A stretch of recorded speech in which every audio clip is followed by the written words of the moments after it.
Instead of going on thinking about how much money you want to earn, if you look at what you want to create, and if what you create is truly worthwhile, money will happen.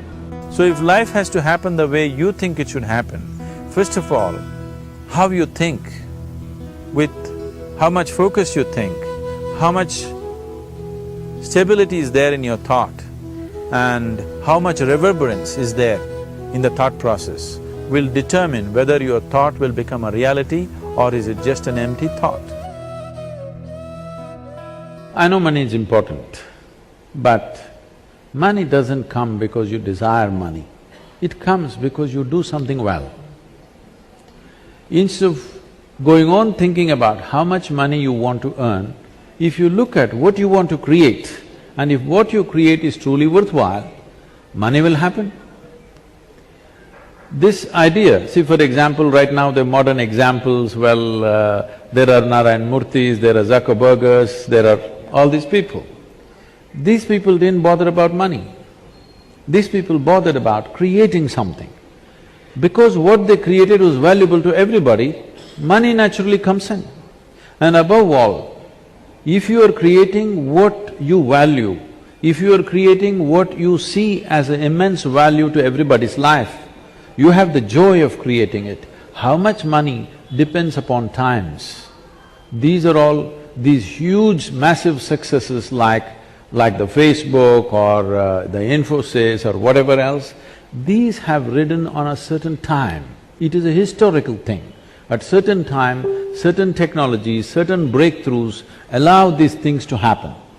You should not look for those things. You must just look at what is it that you want to create, in what way do you want to add value to people's lives.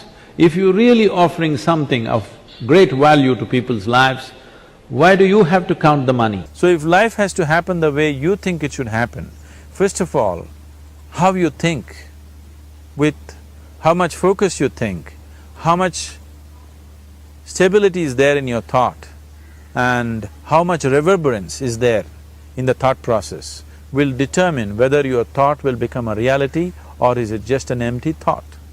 Or how you do not create any impediments for your thought by creating negative thought process. This possible, is something possible or not possible, is destroying humanity. What is possible and not possible is not your business, it's nature's business. Your business is just to strive for what you want. Right now you're sitting here, if I ask you two simple questions, I want you to just look at this and answer this. Right now from where you're sitting, can you just fly off? You say no. Right now from where you're sitting, can you get up and walk? You'll say yes. What is the basis of this? Why you say no to flying and yes to walking? Because past experience of life, many times you've gotten up and walked, never did you fly off. Or in other words, you're using the past experience of life as a basis for deciding whether something is possible or not possible.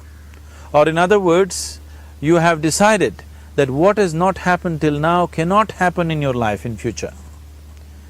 This is a disgrace to humanity and the human spirit. What has not happened till now on this planet can happen tomorrow. Human beings are capable of making it happen tomorrow. So what is possible and what is not possible is not your business. That is nature's business. Nature will decide that. You just see what is it that you really want and strive for that.